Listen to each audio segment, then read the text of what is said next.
Welcome to Twix. Today we are going to discuss about the most important MCQs from the Darkling Thrush by Thomas Hardy. So before proceeding to the main MCQ section, I just want to say a few words about the title of the poem, that is the Darkling Thrush. The term darkling means in the darkness.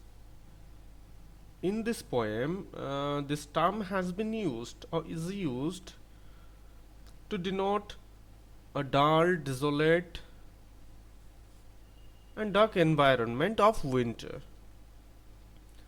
And thrush, we know that thrush is a kind of a singing bird. Here, Hardy describes the bird thrush as a divine object of nature, and it stands for the uncertain future of mankind. So let's proceed to the MCQ section.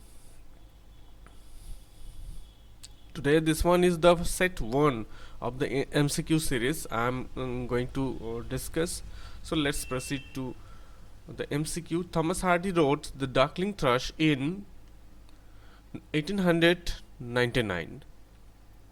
MCQ number 1. Actually this one is not MCQ in nature, as I have omitted other options and I have given only the right answer. Next, MCQ number 2. The Darkling Thrush was published on 29th December 1900. Next, which time of the year does the poem The Darkling Thrush refer? Here the right answer is it's the dusk. It is the dusk of the last day of the 19th century, just before the evening. The poem upholds the atmosphere to be dead and motionless. Hardy is confused because he cannot find a reason for the thrush to sing.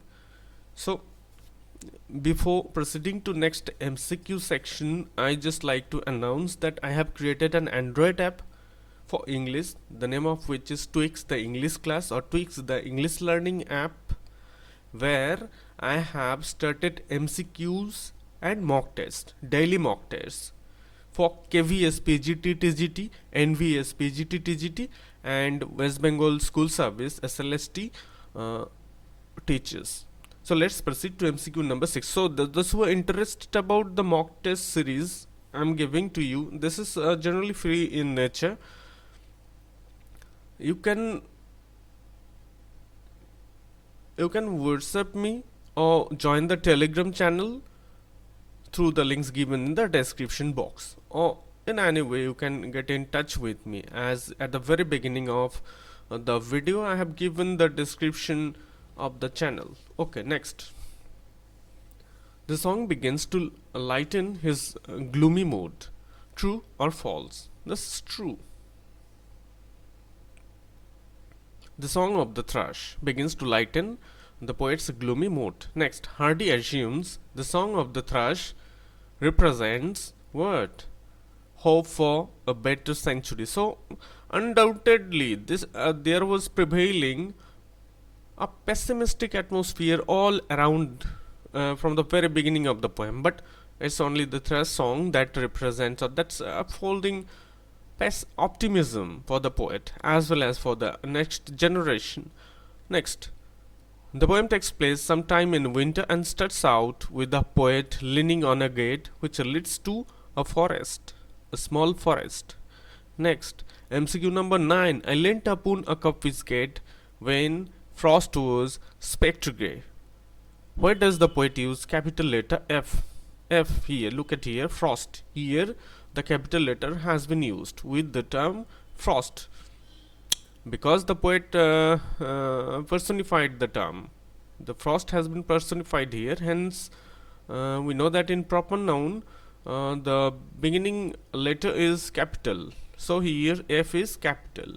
Hardy personifies frost by giving the F a capital letter. Next, MCQ number 10. Spectre means ghost like. Okay, no problem. This can be another MCQ. Spectre means ghost like, or just like a ghost.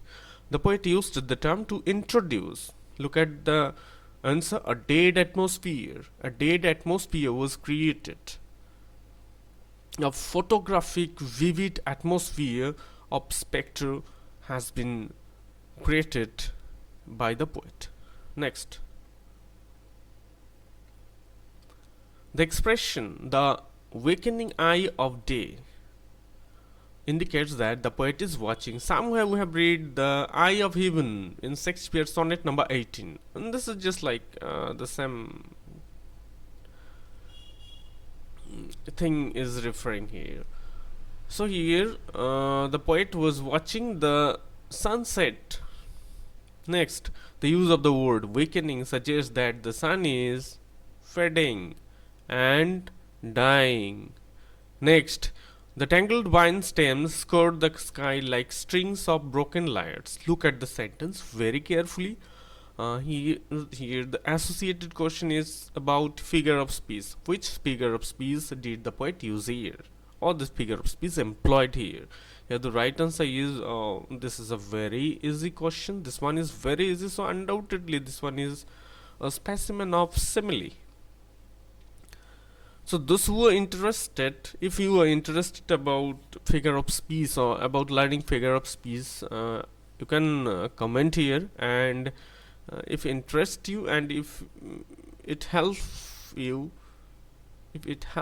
I will try my level best to give a lesson or to give a series on figure of speech. Okay, the tangled vine stems cover the high sky like strings of broken lights. The simile used here indicates something. What is this?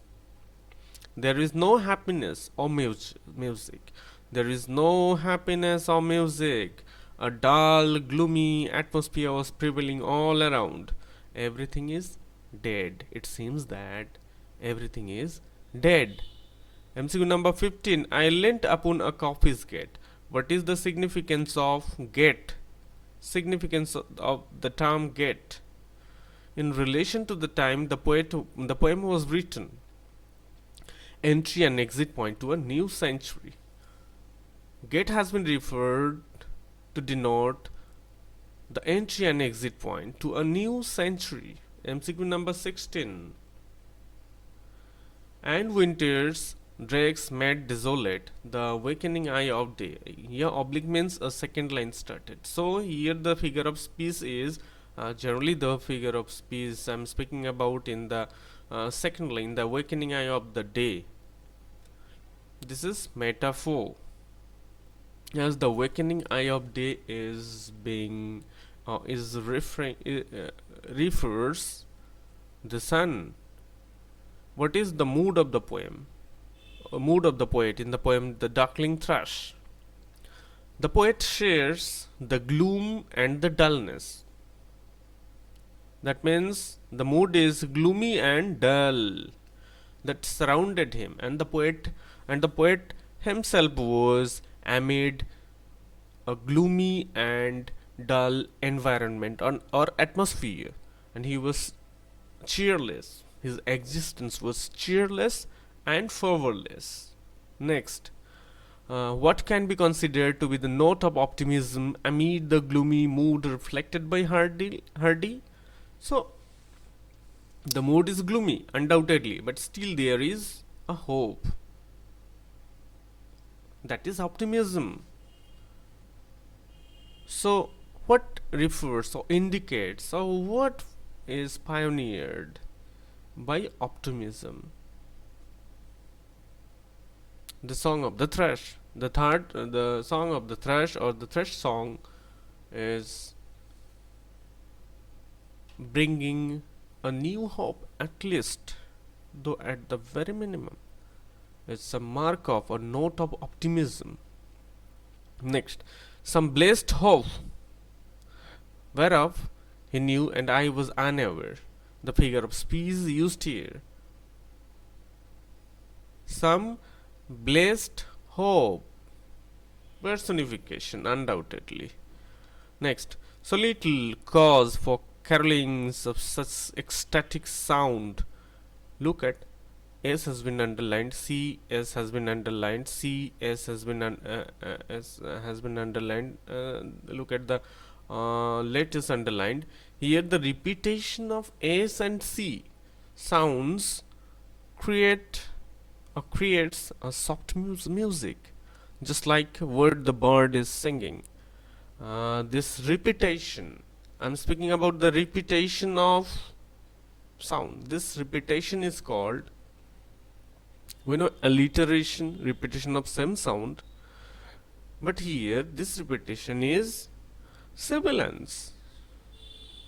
So this was to this presentation, and I think the questions were different from traditional questions asked from the Darkling Thrush and the questions you can find in books, and I tried my best to give you something different so that it asks your attention to the text.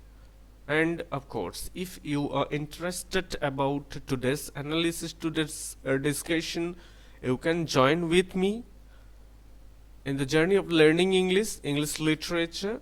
I'll be more than happy if you new to my channel and subscribe it. And again, the returning viewers are very welcome to my channel, and I'll be providing you with study materials, MCQs, short notes, short questions from time to time to boost your preparation for the upcoming exams. So thank you again for watching the video.